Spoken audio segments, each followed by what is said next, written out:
Alright guys, welcome back to another episode of Got Game, where we play test board and card games and let you guys decide whether or not they're deemed worthy to be published. Today's game is a game called Ultimate Football. It's by a man named Robert D. Peterson, and this Ultimate Football game is literally Ultimate Football, but more importantly, it's actually won an award already at the Kubla Khan Design Contest. So it's pretty interesting that there's a game that's already won an award and hasn't been published yet, so let's go ahead and check it out.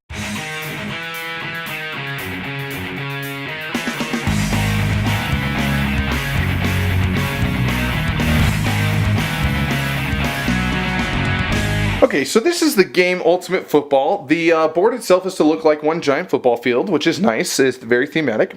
They have the football here as a little token, and it helps keep track of the yardage as you move across the football field. They also have the 10-yard marker to tell you how many more yards you have until your next first down. Up here in the top right corner is the first, second, third, fourth down, and over here is the actual quarters themselves. And right here are the number of plays that you can have right here at the bottom of the board, and simply you can move for each play that you do, you just move the peg over until you get to about 15 or 30. Now 15 is the shorter game, which is what I prefer, but if you're really looking for the real experience of a 2.5 hour football game like it's supposed to be, then you're going to want to play up to 40 plays a quarter. And just up here at the top is the yards to go, which is simply just how many yards you have until your first down. And that's only if you would prefer a numeric value up here as opposed to the visual that the football gives you. So the way the game is played is that there's going to be two teams. Now you can play this as a 2, 4, or 6 player game. And how you do that is you simply have two players play both offense and defense, or in a 4-player game you can have two people on each team, one playing offense and one playing defense for each team. So let's say you're playing a 4-player game, and so you have two different types of cards. You have numbered cards and you have lettered cards. The number cards are the offensive plays and the letter cards are the defensive plays. And each team has the exact same plays. There's no difference there. There are 12 of each offense and 12 defense. If you look on the card itself, there's going to tell you let's say for an offense, that's going to tell you a page number. And it's going to give you the name of the play and a little diagram of how the play is done. Completely useless. It's completely thematic at this point. Then it tells you maybe a little tip or hint. This one says, watch out for the weak side blitz. Good if defense is expecting a pass. So they'll all give you tips and tricks on those cards. And same for the defense cards. However, they give you a page plus a number. So I'll show you how to use the formula in just a second. Let's say that it is the offense is the red, yellow, white, and blue team, and you can tell by this cute little card that they put here for you, and the ball is going that way. Very quaint. And how this is going to be played is you're going to take this timer, and you're going to put down, let's see, 1 minute there, and you're just going to hit start. And that gives both teams exactly 60 seconds to pick a play and snap the ball. Now you do this by having the offensive team pick a numbered card, and then you have the defensive team pick a letter card, and then once they both have put down a card, the offensive team is allowed to roll the die and play, and then once the die is rolled, you can stop the timer. Okay? So the timer is just a really good way of keeping the game moving, which I like because sometimes people can get distracted and start talking and the game drags on forever. So, as I mentioned before, you flip over the card and you look for the page number. In this case, it's 28. And this one says page plus 3. So now we're really going to go to page 31. But page 31 of what, do you ask? Well, page 31 of the play outcomes book. Dun, dun, dun, dun. Yes, that was my awesome special effects. You want to see it again? Dun, dun, dun, dun. Okay. So, in the play outcomes book, you're going to look at the page specified by the card. So in this case, 31. And then you're going to look at the code itself, okay? You're going to see it's a 5, an H, and a 7. So you're going to look at that page, and this gentleman has written literally 1,700 different plays out of this very large book. I do not know how long it took him, but I respect him nonetheless for doing so. So in this case, it's a 5, H, 7. So you would look here, and you would find the guy with the best sportscaster voice that you could possibly muster up.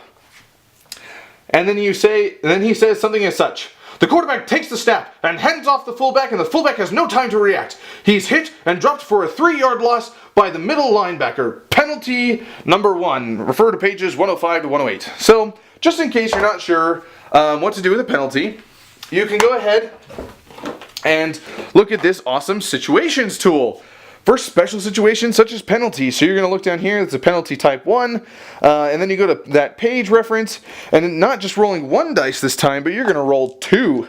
And you roll both dice, and you start with the 8-sided die, and then move to the 12-sided. In this case, it's a 4-2, and then you find out what happens with the penalty, whether one team gets more yardage or the other. And then you're going to move the football as such, and that's basically how you play the game. You just keep picking new plays every 60 seconds. You read the outcome with the play outcomes book, and then you move your football accordingly. And sometimes you can get really lucky and just go straight for a touchdown, or sometimes it'll drag on and on, doing first play or first down after first down. And that's about it, folks.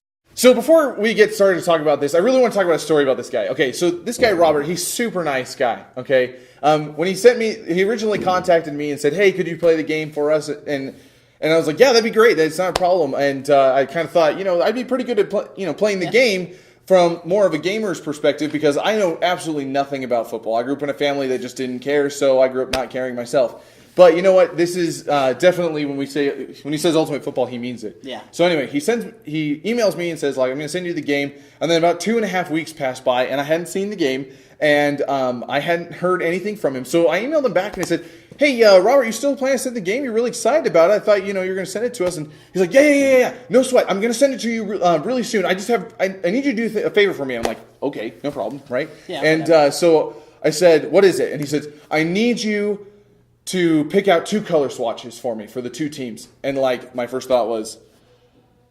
I'm colorblind, so it's not really gonna help. So anyway, so I'm like, okay, well, I'll just pick these 2 colors. It's no big deal.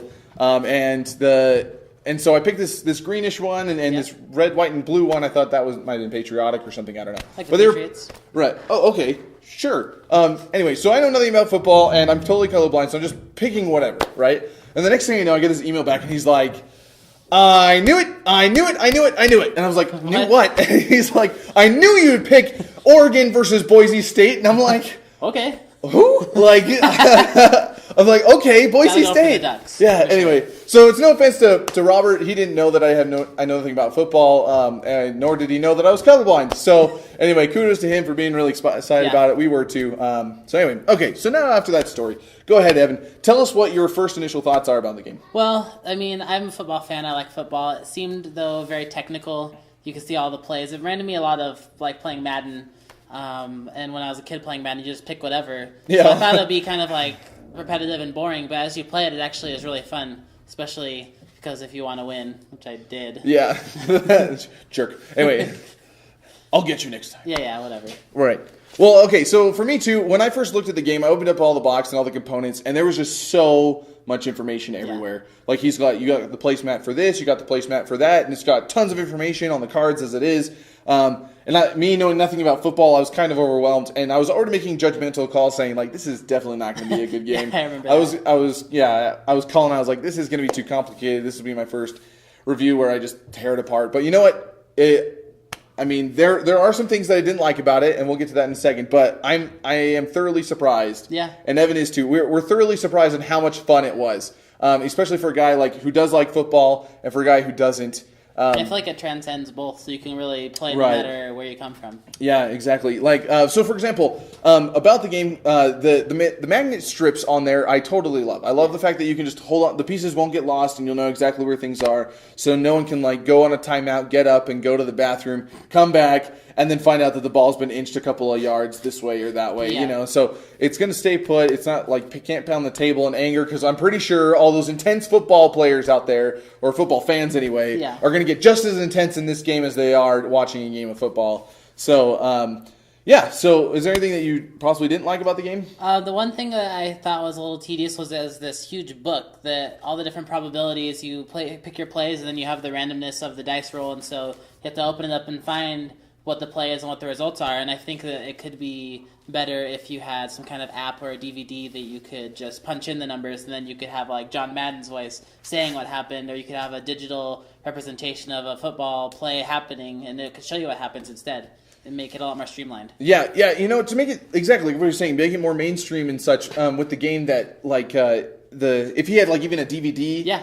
Punching in the code of the cards that were picked, or putting in the app or something like that. I think that would make it super streamlined, and tons of football fans would love it simply because of the simplicity of I pick a card, you pick a play. So let me rephrase that: you pick a play, and then I pick a play, and then we roll the die, and then we just punch it in. Or even still, maybe the die roll could be just taken out altogether if you make it more electronic in that respect. I play this play, and the randomizer itself. Yeah, so that would be a really great idea, I think, and I think that would be a nice step in the right direction, because let's face it, this game, not a gamer's game. There's far too much luck, as you saw previously. Yeah, not much strategy. Not a whole lot of strategy, simply because he could play anything and I could play anything, and then anything can happen. Yeah, if I could predict what you're going to do, I could do strategy, but I don't know for sure what you're going to play, and so you can only, I just have to play against what I hope you're going to play. Right. Or it looks cool. Yeah, so basically the only thing we could do is kind of guess what the other guy was going to play, and then kind of go off to the predicted probability, really, of how many yards I was going to gain. That's what the whole charts are for. The defense and offensive charts are simply just to give you a probability of what can happen. I feel like that was the most useful thing on that sheet, because you had it described the play and it says what things it's good against. But if you don't know what the other guy's playing, then basically your averages are the best thing to use. Right, exactly. Yeah, so that's kind of maybe something that could be changed, but and just the fact that like they had the pegs in terms of yardage, and the football itself had the yardage on there, so I thought that was kind of repetitive as well. I like that redundancy though, because if you ever accidentally bumped the football, you still have the peg that would tell you where you're supposed to be. That's a good point. I hadn't thought of that. Yeah, so you know what? So his game is definitely going to fit the football profile, and you know what? That might sell thousands and thousands of copies simply because hundreds of millions of people love football. Yeah. American football, and so it's going to be really easy to sell. Obviously, Europe and there's wouldn't pick all it up sorts as of much. different potential like variants on it. You could have like a specific team for a different region or market. Right, and maybe an expansion can monopolies. be different colored pieces or different colored cards. Yeah, and then specific cards for definitely. Okay, so basically we like the components, we like where it's going. The randomness is great, not necessarily gamer friendly, but definitely for the more mainstream football fans. Not too complicated, even though there's all of these different things. And you know what? They even add the statistics charts for those who really like to keep the stats up, and things like that. So it's good. All right, Evan, so here's the question that we have to ask everybody. Okay? And we have been getting a couple comments, so I'm going to explain right now. The question is, when we ask, does Ultimate Football got game, we're asking if it's got potential. Does it have retail value that do you think it could explode in terms of the market? Do you think it's playable enough to keep playing? Oh, that's what got game means. So do you think that Ultimate Football has got game? I think so. I think that if I was at Walmart and I saw this game on the shelf, I'd probably pick it up and take it home and play it with my brothers. Yeah, good. I definitely think it's got game, but again, this is a very specific market, okay? Although it's won an award at KublaCon, it's definitely fitting one type of market and one type of market only, and that is football fans. Now, had they simplified a lot of the things, that they made it less intense, I'm sure in terms of like the stats and the different plays and such, and all the different info on each of the cards, I'm sure they can make it more mainstream, and then even like little kids can enjoy it a bit more.